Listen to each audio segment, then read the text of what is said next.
மக்களால் நான், மக்களுக்காகவே நான், உங்களால் நான், உங்களுக்காகவே நான். தமிழ் மக்கள் என் மக்கள். இது அம்மா நமக்கு நாமே, நமக்கு நாமே, நமக்கு நாமே, நமக்கு நாமே. இது அப்பா மகன். நன்றி நன்றி. நீங்க அப்ப நீங்க அப்ப அவங்க அப்ப மக்கள் அங்க வச்சுட்டு நீங்க 4 பேர் உட்கார்ந்துருந்தா அது எப்படி மக்கள் நல கூட்டணி? மகத்தான கூட்டணிட்டு இது என்ன இப்படி எகத்தாலம்மா? நல்லா சொல்றாங்க டீட்டெயில். என்னதான் நடக்கும் நடக்கட்டுமே, இருட்டினில் நீதி மறையட்டுமே, தன்னால வெளிவரும் தயங்காதே, ஒரு தலைவன் இருக்கிறான் மயங்காதே, ஒரு தலைவன் இருக்கிறான் மயங்காதே. நீங்க நீதியை பத்தி பேசிட்டு இருப்பீங்க. அங்க கட்டுமரம் என்ன சொல்லிட்டு தான் தெரியுமா? திமுக ஆட்சிக்கு வந்தா நீதி நேர்மை தவற மாட்டோம்னு சொல்லிட்டு இருக்காரு. டேய், மனுநீதி சோழன்னு ஒரு மன்னன் இருந்தார். நீதி தவறாம ஆட்சி பண்ணார். அவர் மகன் தேர்ல ஊர்வலம் வந்தார். அவருக்கு பேரு வீதி விடங்கன்னு நினைக்கிறேன், சரியா நினைவு இருந்தார். அப்ப அந்த தெருவில் வர்றார், தேர்ல வர்றார். எங்கேயோ கன்றுக்குட்டி பாலை குடிச்சிட்டு குஷியில தவி வந்து தேர் சக்கரத்துல விட்டு நசுங்கி போச்சு. பார்த்தா அந்த பசு, கன்றை இழந்த பசு கதறி பதறி முகந்து பார்த்து, ஐயோ என்னுடைய கன்று போயிருச்சுங்கிறவான்னு கண்ணீர் ஊத்தி வாய் பேச முடியாத கதறுது, மான்னு அப்படியே திருவாரூரே அலறுது. உடனே நேர ஓடிச்சு. மக்கள்லாம் பின்னாடியே போனாங்க. எங்கெங்க ஓடுது இப்படி பசு? போனா மன்னனுடைய அரண்மனை வாயில்ல ஒரு பெரிய மணி கட்டி இருக்கப்ப ஏதாவது குறையுன்னா டங் டங்னு அடிச்சாங்கன்னா மன்னன் என்னன்னு கேட்பார். அது மாதிரி ஓடி போய் என்ன பண்ணிச்சு, தன்னை அங்க கட்டி இருந்த கயிறுல கொம்புல சுத்திக்கிட்டு டனார் டனார் டனார் டனார்னு அடிச்சிச்சு. அடிச்ச உடனே அரண்மனையை அலறுது. மன்னர் கூப்பிட்டு, என்னையா இந்த மாதிரி என்ன விஷயம்? ஐயா இந்த மாதிரி விஷயம், கன்றை இழந்த பசு கதறி பதறி கண்ணீர் வெடிச்சு எனக்கு நீதி வேண்டும் என்று தனது கொம்புகளால் அடிக்குது நீதிமணியை. அப்படியா? யார் எதனால் கொன்றது? தங்கள் மகன் தேரிலே ஊர்வலம் வரும்போது தேர் சக்கரத்திலே சிக்கி மாண்டு விட்டது, மடிந்து விட்டது. இப்படி என்ன செய்வது? அது வாய் பேசாத சிவனாக இருந்தாலும், மாடாக இருந்தாலும், மனிதனாக இருந்தாலும் நீதி நீதிதான், உயிர்க்கு உயிர் தான். என் மகனை அதே தேர்காலிலே வச்சு நானே தேர் சக்கரத்தை அவன் உடல் மீது கிடத்தி கொன்று விடுகிறேன். எத்தனையோ மந்திரிகள்லாம் சொன்னா, ஐயா இதுக்கெல்லாம் பரிகாரம் இருக்கு, பசு பாவம் போறதுக்கு இத்தனை இதெல்லாம் செஞ்சா போயிடும், அந்த ஓமம் வளர்த்தா போயிடும். எந்த ஓமம் வளர்த்தாலும் எந்த பரிகாரம் பண்ணாலும் உயிர் மீட்புக்கு எழுமா, செத்த கன்று வருமா? அப்ப நம்புறேன் நாங்க. அது கொஞ்சம் கஷ்டங்க. அப்ப நீங்க சொல்ற அறிவுரை ஏற்க கஷ்டம்னு சொல்லிட்டு தனது மகனை பிடிச்ச அந்த தேர்ச்சக்கலை வந்து மன்னரே மேலே ஏறி நசுக்கி கொண்டாண்டா. அவன் தான்டா மனுநீதி சோழன். அவர் பரம்பரையில வந்தவர் அந்த கட்டுமரத்துக்காரரு. ஏண்டா தனக்கு டாக்டர் பட்டம் வாங்குறதுக்காக உதயமார்ங்கிற ஒரு பையனை எப்படியோ கொன்னும் புணமா கிடந்தான். சிரிச்சுக்கிட்டு உட்காந்து ஆத்தாப்பனை கூட்டியாந்து என் மகனே இல்லைன்னு கோர்ட்ல சாட்சி சொல்ல சொன்னவர் மனுநீதி சொல்ல பரம்பரை அவரு.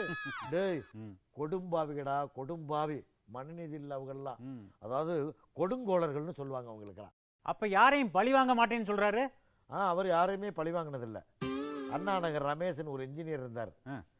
உள்ள ஒரு கோல்மால் நடந்து போச்சு. உடனே என்ன சொன்னாங்களோ விடிய காலம் முடியல குடும்பத்தோட விஷத்தை குடிச்சிட்டு செத்து போனாங்க. இது பழி வாங்குறது இல்லையா? தனது பேரனுக்கு கருத்து கணிப்பில் கொஞ்சம் மார்க்கை கூட போட்டுவிட்டாங்க. உடனே திமுகவுக்கு அசிங்கம் அப்படின்னு சொல்லி தினகரன் பத்திரிக்கை அந்த அலுவலகத்தை அடித்து நொறுக்கி 3 அப்பாவி தொழிலாளிகளை கொண்டு கூச்சிங்களை இன்னைக்கு வரை இதுக்கு ரிசல்ட் இருக்கா? அது பழி வாங்குறது இல்லையா? சாதாரண தொண்டனாக, பகுதி செயலாளராக, வட்டக்கழக செயலாளராக, ஒன்றியமாக, மாவட்டமாக, மந்திரியாக, எம்எல்ஏவாக, இப்படி பல்வேறு பொறுப்புகளை வகித்தாரு தா கிருஷ்ணன். திராவிட முன்னேற்ற கழகத்தில் ஒரு தூணாக இருந்தார் தென் மாவட்டத்தில். அப்படிப்பட்டவரை நடு ரோட்ல வெட்டி அவரை கண்டதுண்டமா வெட்டி போட்டீங்களே, இதெல்லாம் பழி வாங்குறது இல்லையா? சாதிக்கு பாச்சா சும்மா தானே இருந்தாரு, காலையிலையா தூக்கில் தூக்குறாரு. கட்டுமரத்து மாயம் போய் பார்த்துட்டு வந்தோடனே. ஆக செய்யறது பூராமே மௌன கொலைகளா செஞ்சுட்டு நல்லவங்க மாதிரி பேசக்கூடாது. மக்கள் என்ன சொல்றாங்க, இவ்வளவுக்கும் காரணம் கட்டுமரம் தான், கட்டுமரத்தோட மகன் தான் சொல்றது என் காதல் விழுந்ததுனால நான் இதை சொல்றேன். இதெல்லாம் பழி வாங்குறது இல்லையா? ஏன்னா இந்த கட்டுமரத்துக்காரோடைய பையன் திடீர்னு கோயிலா போய் சாமி கும்பிட்டுருக்காரன்னு ஏண்டா இப்போ வாடா போறாங்க. டே அவங்க வந்து கடவுள் மறுப்பு கொள்கை, நாங்கள் திராவிட பாரம்பரியம், கடவுள் மேலே எங்களுக்கு நம்பிக்கை இல்லைங்கிற மாதிரி அறிக்கையெல்லாம் விடுவாங்க, எல்லாம் விடுவாங்க. ஆனா அவங்க கோயில் கோயிலா ராத்திரி 2 மணிக்கு போய் பூஜை பண்ணுவாங்க. இது மட்டும் இல்லடா, இந்த கட்டுமரம் ஏற்கனவே அவங்களுக்கு அவங்க ஊர்ல அவங்க வீட்டுக்கு பக்கத்துல பாரம்பரியமா கும்பிடுற அங்காள பரமேஸ்வரர் கோயில் இருக்கு. அதுல 24 மணி நேரம் பூஜை நடந்துகிட்டே இருக்கு. என்ன, அவர் தளபதியோட மனைவி அங்க போய் கும்பிடுவாங்க, அவங்க சொந்த சுரத்தெல்லாம் கும்பிடுவாங்க, பேரம்பேத்தியில போய் கும்பிடுவாங்க. ஏன் கட்டுமரமே அங்கே போனால் கண்ணாடி இறக்கி விட்டுவிட்டு சுத்தமுத்த ஆளை பார்த்துட்டு டபக்குன்னு ஒரு சலிட்டு அடிச்சுட்டு அப்படியே போவார். எதுக்கு கிருஷ்ணன் கோயில் டபான்னு ஜாடையாக திரும்பி அப்படின்ட்டு அப்படியே ஓடுவாரா. அவங்க சாமியை கும்பிட்டுக்கிட்டே தான் இருப்பாங்க எல்லாரும். ஏன் பதவி வரணும், எதிர்கட்சியெல்லாம் அழிஞ்சிடணும், நான் மட்டும் வருஷம் பூரா முதலமைச்சராக இருக்கணும், தெரிஞ்சோ தெரியாமலே எக்கச்சக்கமான பணத்தை நாங்கள் கொள்ளையடித்தது உண்மைதான், நிறைய பிள்ளை விட்டு நிறைய பேரம் பேத்தி என்னையை நம்பித்தானே இருக்காங்க, அதனால தான் இந்த திட்டம் மட்டும் இந்த வேலையை செஞ்சுட்டேன், இனிமேல் கடைசி நேரம் எனக்கு ஒரு தடவை வாய்ப்பு கொடுத்தீங்கன்னா இருக்கிறதையும் ஊற்றி மூடிப்பிட்டு போயிடுறேன் அப்படிங்கிற மாதிரி சாமியை நம்புறாரு. ஏன்னா ஒட்டுமொத்த தமிழ் மக்களுடைய ஆதரவு இல்லைங்கிறது தெரிஞ்சதுனால கடவுளாவது நம்மளை காப்பாற்றட்டுமேனு இப்போ தனது கொள்கையெல்லாம் விட்டுவிட்டு நம்மளுடைய குறிக்கோளையெல்லாம் விட்டுவிட்டு மக்கள்கிட்ட ஜபர்தஸ்தா சொன்னதெல்லாம் விட்டுவிட்டு நேர கோயிலுக்குள்ள அலையிறாங்கடா. ஏமாத்துறதுதான் என் தொழில். நானா யாரையும் தேடி போய் ஏமாத்தல, ஏமாற தயாரா இருந்தவங்களுக்கு ஒரு வாய்ப்பு கொடுத்தேன். 15 crore. Money is always ultimate. சந்தோஷமா இருக்கணும்னா என்ன வேணும்? ஒரு பொய் சொல்றோம்னா அதுல உண்மையும் கலந்துருக்கணும். அதனால முடியுமா முடியாதா? ஈஸியா பணம் சம்பாதிக்க 1000 வழி இருக்கு. அதுல ஒரு வழியை சொல்லித்தரேன், வாங்க.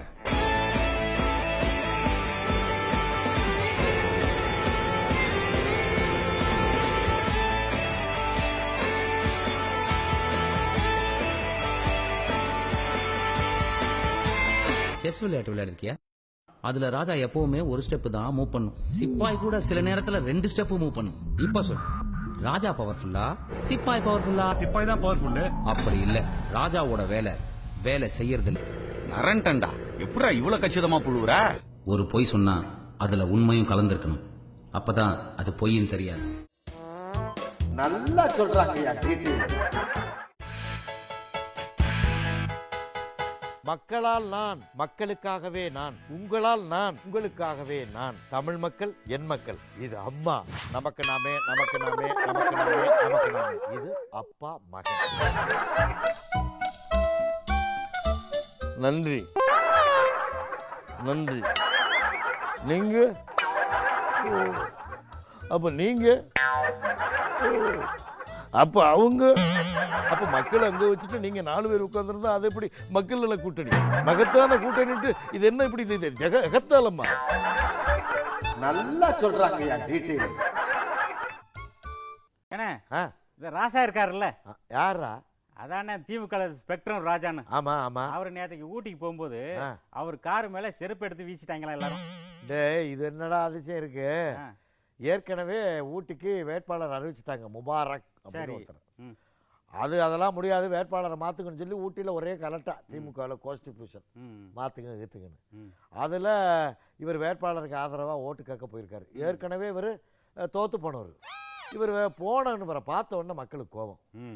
ஏயா, நீ ஊட்டிக்கு எதுவுமே செய்யலை, இந்த பக்கம் வந்ததே இல்லை, அதுவும் போக 1,76,000 கோடியை உலக அளவில் ஊழல் செஞ்சு ஊரே கேவலமாக கிடக்கு, ஒன்னால தான் வெளிநாட்டிலலாம் தமிழ்நாட்டுக்கு பெரிய அவமானமாக இருக்குது, அப்படிப்பட்டாலும் எங்களுக்கு வந்து ஓட்டு கேட்குறியா அப்படின்னு சொல்லி ஆத்திரத்தில் செருப்பை விட்டு வீசிட்டாங்க.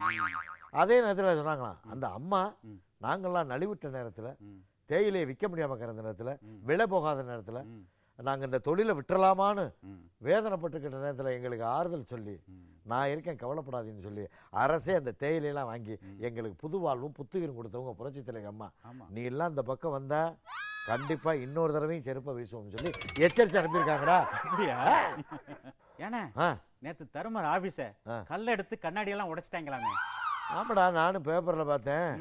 அது என்ன காரணம்னா, இவர் உடனே ஆளுகள்லாம் போய் எங்களுக்கு பாதுகாப்பு கொடுக்கணும், கல் எடுத்து அடிக்கிறாங்க, எனக்கு வீட்லேயும் பாதுகாப்பு வேணும், ஆஃபீஸ்லேயும் பாதுகாப்பு வேணும், எனக்கும் பாதுகாப்பு வேணும்னு மனு கொடுத்துருக்காங்க. சரி சரி.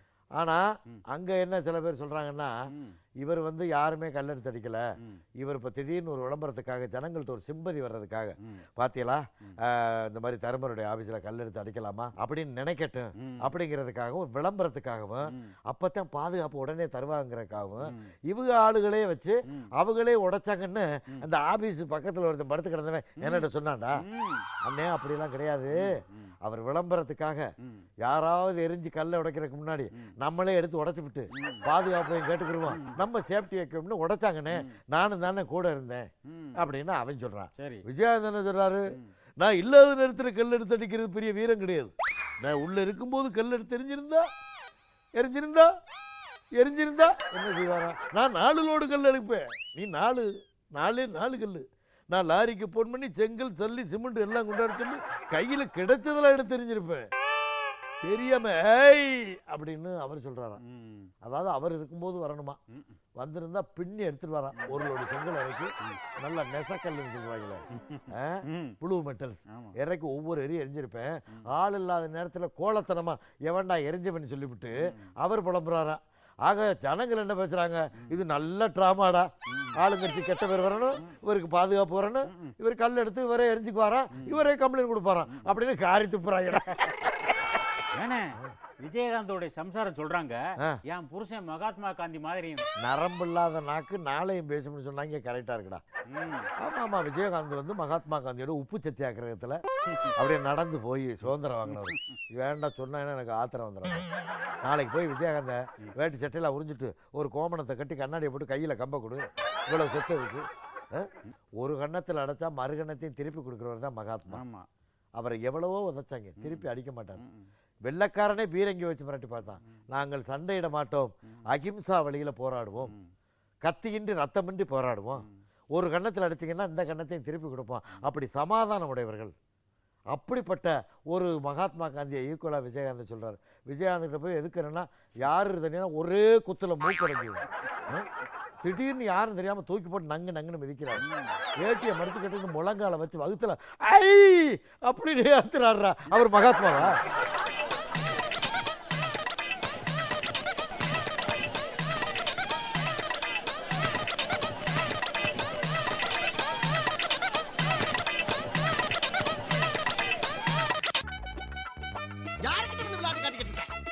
ஐயோ நான் இல்லையே.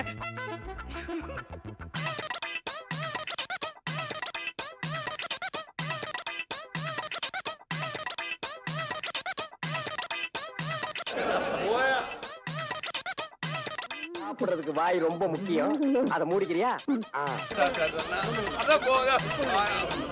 நான் அப்படியே ஷாக் ஆயிட்டேன். சொல்ல முடியும். நீ உணர்ச்சி வச்சத்தை அடக்கு, சென்டிமெண்ட கட்டுப்படுத்து, அப்பதான் உனக்கு நல்லது. ஏன்னா இந்த வைகோ என்ன சொல்றாரு தெரியுமா? என்ன? பிரேமலதா அன்னை தெரசா மாதிரி. அன்னை தெரசா மாதிரியா?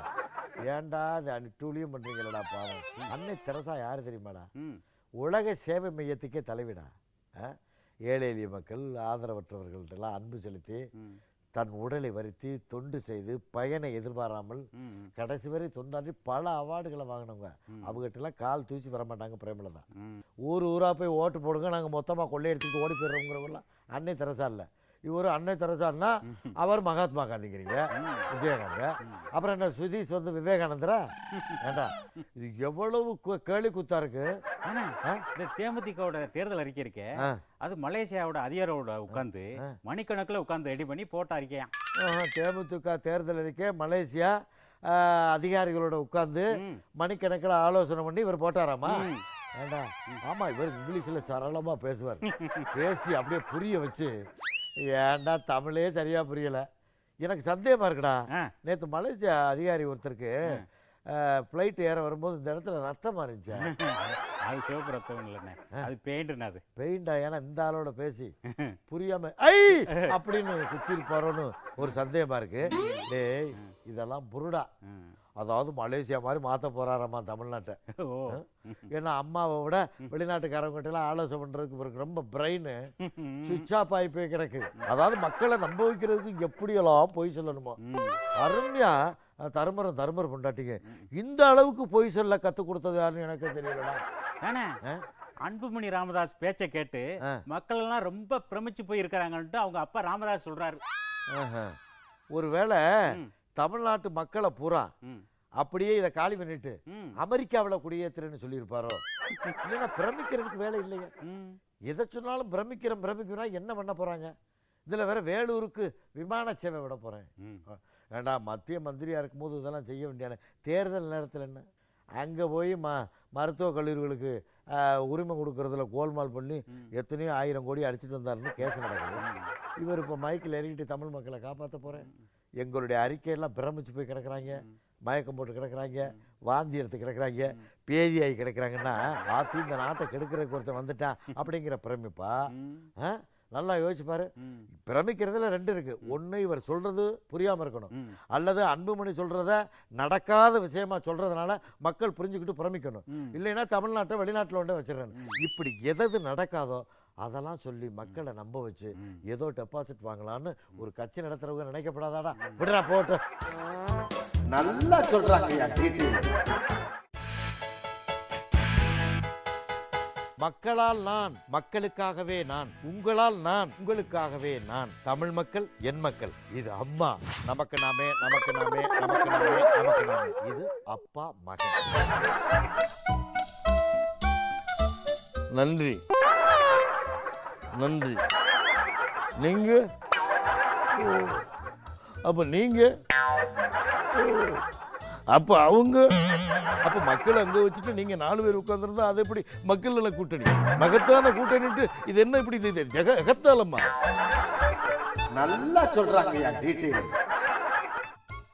ஏன்னா இந்த பாட்டாளி மக்கள் கட்சியில கோஷி பூசல் அதிகமாகி போச்சாமே. டேய், அதுல நிறைய மூத்த தலைவர்கள்லாம் இருக்காங்க. அதுல காடுவெட்டி குறுங்குறவர் ரொம்ப முக்கியமானவர், போல்ட்டானவர்னு சொல்லுவாங்க. நம்ம என்னத்தை கண்டா இதுல என்னன்னா, காடுவெட்டி குறு யாரெல்லாம் வேட்பாளராக நிறுத்தணும் அப்படின்னு அவருடைய ஆதரவாளர்களை சொன்னாரோ ஒருத்தர் கூட சீட்டு கொடுக்கலையா. இதனால அவருக்கு பயங்கர கோபம். சரி, அன்புமணியை வளர்த்து விட்டோம்னா நமக்கு நல்லதில்லை. நம்ம மாதிரி அனுபவம் உள்ளவர்களுக்கு அந்த சான்ஸ் கிடைக்காம இவர் முதலமைச்சர் ஆவறதுக்கு என்ன இருக்கு? ஏன்னா முதலமைச்சர் ஆவறதுக்கு ஓட்டு பர்சன்டேஜே இல்லையே, ஏன் இப்படி ஆசைப்படுறாரு அப்படிங்கிற மாதிரி நினைக்கிறாங்க. அன்புமணி கூட்டத்தில் இவர் கலந்துக்கிறது இல்லை, இவர் கூட்டத்தில் அவர் கலந்துக்கிறது இல்லை, இப்படி ஒவ்வொருத்தர் கூட்டத்திலையும் ஒவ்வொருத்தர் கலந்துக்கிறது இல்லை. இந்த கோஷ்டி பூசல் மருத்துவர் ஐயாவுக்கு தெரியும். ஆனா இப்ப ஏதாவது நடவடிக்கை எடுத்தோம்னா தன் மகனுக்காக நல்ல தலைவர்களை நீக்கினார் அப்படின்னு ஒரு குரூப்பு போயிடும். இன்னொன்னு என்னன்னா, தேர்தல் நேரத்தில் கட்சி உடஞ்சிருச்சுன்னு எதிர்கட்சிகள் பிரச்சாரம் பண்ணி 1 சீட்டோ 1/2 சீட்டோ டெபாசிட்டோ இதை கிடைக்கிறத காலி பண்ணி விட்டுருவாங்க. அதனால இந்த கட்சியில எதுவுமே நடக்காம கட்டுக்கோப்பா இருக்கிறது மாதிரி நம்ம நடத்திக்கிட்டு போவோம் அப்படின்னு சொன்னாங்க. இருந்தாலும் ராமதாஸ் இதை வெளியே காட்டாம தேர்தல் வரைக்கும் கம்முன்னு இருந்துட்டு தேர்தல் முடிஞ்ச உடனே அவர் கணக்கு போட்டு வச்சிருக்காரு, அவங்க எல்லாம் வெளியே அனுப்பிடுவார். இந்த காங்கிரஸோட இறுதி வேட்பாளர் பட்டியல் அறிவிச்சாங்களாமே. ஆமாடா, காங்கிரஸோட இறுதி வேட்பாளர் பட்டியல் அறிவிச்சது உண்மைதான். இதுல இளங்கோவன் தான் ரொம்ப வருத்தமா இருக்கிறார். ஏன்னா குஷ்புவுக்கு கொடுக்கல, சீட்டு கிடைக்கல, கன்ஃபார்ம் ஆகி போச்சுல. அப்ப நக்மாக்கும் கிடைக்கலையா? டே, நக்மா வேற ஊர்ல இருக்குடா, குஷ்பு தமிழ்நாட்டில் இருக்கு. அதனால ஏன் நக்மாவே கட்டுக்கிட்டு இருக்கேன் நேரத்துல இருந்து, சும்மா இருக்க மாட்டேன். குஷ்புவுக்கு இங்கே சீட்டு கிடைக்கலங்கிறதுல மனவடைஞ்சு வெந்து நொந்து போயிருக்கிறது EVK இளங்கோவன். எல்லாரும் என்ன காரணம் கேட்குறாங்களா, யாரோடையுமே பேசாம உம்முனே இருக்கிறாரா. எல்லாம் வாயை திறந்து சொல்லணும், அல்லது சீட்டு வாங்கி கொடுக்கணும். அப்ப என்னென்ன வாக்குறுதிகள் கொடுத்துருப்பாரு, கையை பிடிச்சி சத்தியமெல்லாம் பண்ணியிருப்பாரு, உனக்கு சீட்டு வாங்கி தர்றேன், கவலைப்படாத, நான் சொல்றத கேளு கேளுன்னு எத்தனை தடவை கேட்க சொல்லியிருப்பாரு. அப்படிங்கிற மாதிரியெல்லாம் ஜனங்கள் பேசிக்கிறாங்கடா. அதனால கிடைக்கலைங்க.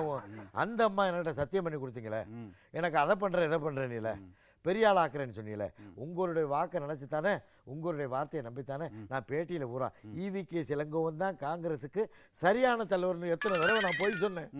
இன்னைக்கு எல்லாமே பொய்யா போச்சு. ஏன்னா இந்த GK வாசன் சொல்றாரு, விவசாயிகளுக்கு எதுவாச்சும் வந்துச்சுன்னா நான் விட மாட்டேன் அப்படின்னு சொல்லிட்டு இருக்காரு. போராடி போராடி விவசாயிகளை பெரிய டாப்ல கொண்டு வருவார். டேய், காங்கிரஸோட மத்திய மந்திரியா இருந்தார்ல, அத்த திமுக ஆட்சியில எவ்வளவு விரோதமான விவசாயிகளுக்கு விரோதமான செயல்லாம் திமுக ஆட்சி செஞ்சிச்சு. விவசாயிகளை கொடுமைப்படுத்தினாங்க, என்ன கேட்டாலும் கொடுக்கறது இல்லை திமுக ஆட்சியில். அப்படி இருக்கும் போது மத்திய மந்திரியா இருந்தவர் போராடி வாதாடி விவசாயிகளுடைய பிரச்சனையை தீர்த்திருந்தா பரவாயில்ல. ஒண்ணுமே இல்லாம சரி இதெல்லாம் சொல்றிய, மத்திய மந்திரியா இருந்திய, காவிரி நடுவர் மன்ற இறுதி தீர்ப்பை மத்திய அரசிதழில் வெளியிடுறதுக்கு ஏதாவது வாயை திறந்தியா? வாக்கில என்னத்தை வச்சிருந்தாரோ கம்முன்னு இருந்துருவாரு.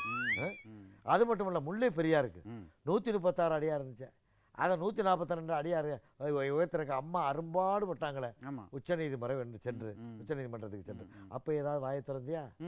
அப்போலாம் விவசாயிகளை தெரியாது. நல்ல சுபகோபம், பதவி, பஞ்சுமத்தை, பாயாசம், ஜாங்கிரி இதை தின்னு படுத்து கிடக்க வேண்டியது. பதவி போன உடனே ஐயோ விவசாயிகள் படுகின்ற பாட்டை பத்தீர்களா? இதே பொழப்பா போச்சு. விவசாயிகள் யாரையும் நம்புறதில்லை. ஆனா புரட்சி தலைவி அம்மா மட்டும்தான் பதவியில் இருந்தாலும் பதவியில் இல்லாவிட்டாலும் விவசாயிகளுக்கு ஒரு பிரச்சனை என்றால் உடனே குரல் கொடுத்து தீர்வு காணக்கூடிய ஒரே தலைவி இந்தியாவிலேயே புரட்சி தலைவி அம்மா அவர்கள் தான் என்று மக்கள் தெரிந்ததால் தான் ஒட்டுமொத்த விவசாயி ரெட்டை இலைக்கு தான் ஓட்டு போடுவோம்னு ஒத்த கால் நிற்கிறாங்க. இது தெரியாதா? அண்ணே இன்னைக்கு சொன்ன டீட்டெயில்லாம் ரொம்ப பிரமாதம்னே. டே, அம்மாவுடைய நலத்திட்டங்கள்ல 1 மணி நேரம் 1 நாள்ல எல்லாம் சொல்லி முடிக்க முடியாது. 1 வருஷம் ஆனாலும் சோடாவை குடிச்சுக்கிட்டே சொல்லிக்கிட்டே இருக்கலாம். இன்னும் போக போக ஏகப்பட்ட இது இருக்கு. இனிமே வரப்போற காலங்களில் அம்மாவுடைய திட்டத்தை பார்த்து எதிர்கட்சியெல்லாம் அதிர்ச்சியாகி ஆச்சரியப்பட்டு அமைதியா குந்த போறாங்க. இதுதான் உண்மை. நல்லா சொல்றாங்கய்யா டீட்டெயில். இந்த நிகழ்ச்சியின் மூலமாக தினந்தோறும் உங்களை சந்திக்க காத்திருக்கிறேன். காண தவறாதீர்கள். நன்றி, வணக்கம்.